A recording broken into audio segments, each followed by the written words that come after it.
हवा गुजरात से दिल्ली आ गई, दिल्ली से अमेरिका चले गई, निज़ाम ज़िंदगी बदला। 12-12 लाख का सूट, 800 करोड़ का जहाज पे सफ़र कर रहे हैं। तो कम से कम आप स्टेट की बात मत कीजिए, आप यूनियन गवर्नमेंट हैं, आप कोई ऐसा मैकेनिज्म डेवलप कीजिए कि ये बात देश के नौजवानों के साथ खिलवाड़ ना हो, जिसमें पंजाब में भी करीब 35,000 करोड़ बच्चे जो हैं वो बाहर जा रहे हैं। 35,000 करोड़ जो रुपए हैं वो फीस के एवज में बाहर जा रहे हैं। सर वो बाहर ही नहीं जा रहे, वो पीढ़ियां बाहर सेटल हो जाएंगी।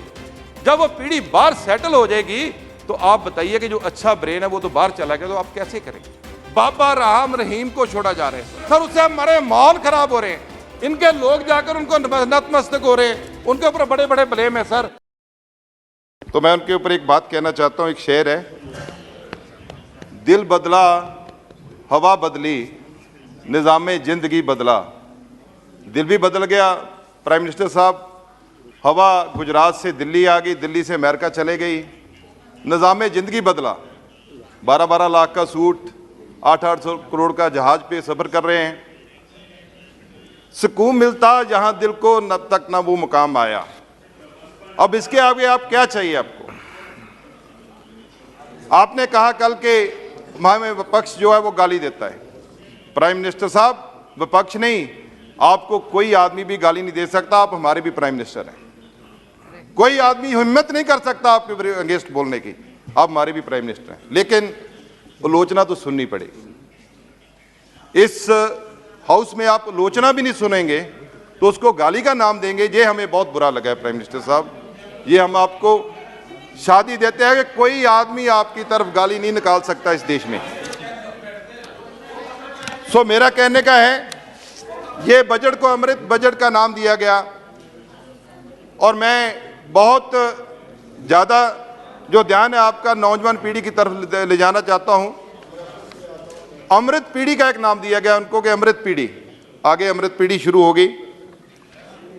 अमृत पीढ़ी जिसमें बेरोजगारी की दर जो है वो बताई गई है 18-19 और 20-21 का। 18-19 में 5% 8% थी और 20-21 में 4.2% थी। लेकिन जो CMI centre monitoring of India है उसके मुताबिक 21-22 की जो बेरोजगारी दर है 7.1% है। और ये मान के चलिए कि ये सबसे ज़्यादा नौजवान बेरोजगार है।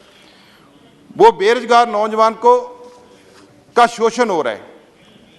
जब पेपर दिए जाते हैं कहीं पेपर लीक हो रहा है, ये 1,000 पोस्ट निकलती है तो 10-10 लाख लोग उसको अप्लाई करते हैं। 50-50 लाख राजस्थान हो, बिहार हो, कहीं भी हो, आप इसकी चिंता मत कीजिए, मैं देश की बात कर रहा हूं। लेकिन जॉब तो मिलनी दूर की बात है, कहीं मिल भी जाती है तो उसके बाद वो कैंसिल हो जाता है। तो कम से कम आप स्टेट की बात मत कीजिए, आप यूनियन गवर्नमेंट हैं, आप कोई ऐसा मैकेनिज्म डेवलप कीजिए कि ये बात देश के नौजवानों के साथ खिलवाड़ ना हो।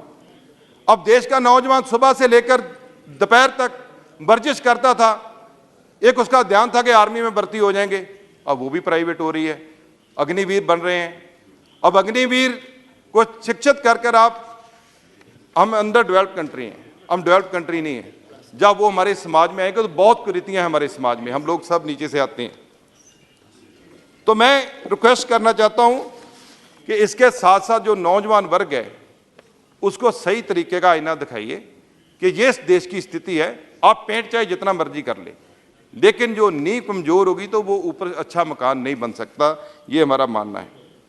प्रधानमंत्री कुशल विकास योजना में आपने coding, artificial intelligence, robotic, 3D printing, drones और सॉफ्टवेयर की बात की है कि इसमें जो नौजवान है उनको ट्रेनिंग दी जाएगी, स्किल सेंटर बनेंगे। लेकिन मैं कहना चाहता हूं 2015 में स्किल इंडिया बना था, जिसकी अब तक कितने लोग उसमें कामयाब हुए, कितने लोगों को रोजगार मिला, इसकी कोई आंकड़े नहीं है। बजट 2017 में हमारे स्वर्गीय जेटली जी ने बजट पेश किया था, 100 स्किल इंडिया इंटरनेशनल सेंटर बनेंगे। लेकिन पहले सेंटर का उद्घाटन कब हुआ है? 16 अप्रैल 2022 को धर्मेंद्र प्रधान जी भुवनेश्वर में करके आए।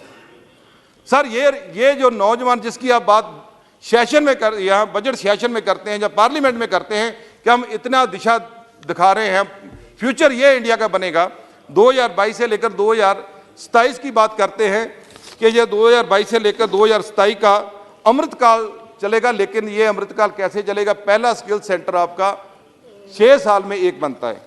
अब उनको बोल दिया गया है कि अब आगे भी स्किल सेंटर जो है वो और बनाएंगे। सर इससे क्या हो रहा है? ब्रेन ड्रेन हो रहा है। 11 लाख स्टूडेंट बाहर पढ़ने जाता है। आपका जो बजट है स्टडी का 2.4 लाख करोड़ आपका बच्चे जो है वो बाहर फीसें पढ़ते हैं, बाहर जा रहे हैं, जिसमें पंजाब में भी करीब 35,000 करोड़ बच्चे जो हैं वो बाहर जा रहे हैं। 35,000 करोड़ जो रुपए हैं वो फीस के एवज में बाहर जा रहे हैं। सर वो बाहर ही नहीं जा रहे, वो पीढ़ियां बाहर सेटल हो जाएंगी। जब वो पीढ़ी बाहर सेटल हो जाएगी तो आप बताइए कि जो अच्छा ब्रेन है वो तो बाहर चला गया, तो आप कैसे करेंगे? उनको रोकना होगा हमें। अब पंजाब की मैं बात करता हूं सर। पंजाब जो गुरुओं की धरती के नाम से जाना जाता है, देश की अर्थव्यवस्था में सबसे बड़ा हिस्सा पंजाब ने डाला है। इनकी जरूरत पड़ी तब देश की आजादी से पहले 80% कुर्बानियां जो रस्से गलों में डाले वो पंजाब के लोगों ने फांसी पे हंस के चढ़े। लेकिन पंजाब के ऊपर सबसे ज्यादा कर्जा 3 लाख करोड़ का हो गया सर। अभी हमारे अकाली दल के सांसद बोल के गए हैं, लेकिन सर मैं कहना चाहता हूं पंजाब के ऊपर जो कर्ज है वो हमारे लिए खतरा है। आप पंजाब का कर्ज उतारिए, नहीं तो जो जो जो हमारा नौजवान बॉर्डर के ऊपर लड़ता है, जो बॉर्डर के ऊपर नौजवान लड़ता है वो आप कहां से लेके आएंगे? क्योंकि हमारे नौजवान बाहर को जा रहे हैं। सर उसके आगे मैं कहना चाहता हूं पंजाब में बेरोजगारी की दर बढ़ रही है, ड्रग्स की बड़ी समस्या है, उसके ऊपर कोई नहीं बोला गया। इंडस्ट्री की आप बात कर रहे हो, सारे देश में इंडस्ट्री आ रही है, लेकिन पंजाब में कोई भी इंडस्ट्री नहीं आ रही। आपने SEZ हिमाचल में दे दिया है, SEZ जम्मू में दे दिया, हमारी जो इंडस्ट्री वो भी वहां चले गई है। पंजाब को SEZ की कोई जरूरत नहीं है क्या? बॉर्डर एरिया है, हमारे और बड़े मुश्किलात है सर। वहां drone anti drone system settle करना है, उसके लिए आप please conclude sir, please. Some more members have to speak in your sir party. बंदी सिंहों का मसला है, जो लोग सजा पूरी कर चुके संविधान के तहत, अब ये तो मानेंगे ना कि उनको तो छोड़ना होगा, लेकिन उनको अब नहीं छोड़ रहे। Sir Davinder Singh Bhullar sir please, उसकी सेहत खराब है, ऐसे लोगों को तो छोड़िए सर। उसके अलावा काम क्या हो रहा है? बाबा राम रहीम को छोड़ा जा रहा है सर। वो लोग जिसके ऊपर रेप के अंदर बंद। सर प्लीज सर, टाइम दीजिए सर, जरूरी है सर। 5.5 घंटे के बाद पहला स्पीकर है सर, टाइम दीजिए सर। उसको छोड़ा जा रहा है सर, उससे हमारे माहौल खराब हो रहे हैं। इनके लोग जाकर उनको नतमस्तक हो रहे हैं, उनके ऊपर बड़े बड़े ब्लेम है सर। सर मैं अमृतसर की बात कंक्लूड कर रहा हूं सर। एम्स में सर उससे क्या, उसमें हमारी आर्मी लगती है, उसको कंट्रोल करना पड़ता है, हमारे पैसे यूज होते हैं, वो भी हमारे बजट का ही सिस्टम है सर। बॉर्डर एरिया है, एम चाहिए। दरिया पार एक भी अच्छा हॉस्पिटल नहीं है, ना अमृतसर, गुरदासपुर, तरनतारन, पठानकोट, गुरदासपुर तक सर एम्स हॉस्पिटल चाहिए। स्पोर्ट्स सेंटर, सबसे ज्यादा स्पोर्ट्समैन अमृतसर से पैदा हुए हैं सर। सर एयरपोर्ट, कनाडा की फ्लाइट मांगते हुए हमें कितना समय हो गया है, तो टोरंटो के लिए डायरेक्ट फ्लाइट हो, लेकिन वो भी नहीं सर। ये बातें तो होनी चाहिए सर। ये स्मार्ट सिटी चाहिए sir. Sir please sir, G20 हो रहा है, एक पैसा भी नहीं है सर उसके लिए दिया गया स्मार्ट सिटी के लिए। सर रेलवे का आपने अपने रखा है, रीगो ब्रिज है, रीगो ब्रिज बनने वाला है सर, उसकी ट्रैफिक की समस्या सारी बहुत परेशानी है हमारे अमृतसर को, उसका भी नहीं कुछ हो रहा सर। हमारा कहना, हमारी बेनती इतनी है, अमृतसर जो बॉर्डर डिस्ट्रिक्ट है, पंजाब से ज्यादा बॉर्डर पाकिस्तान से लगता है, इसको एक अच्छा SEZ दीजिए। जो कर्ज है वो हमारा माफ कीजिए, चंडीगढ़ पंजाब को दीजिए, पानी के हमारे मसले हल कर दीजिए। पंजाब हमेशा देश के साथ खड़ा है।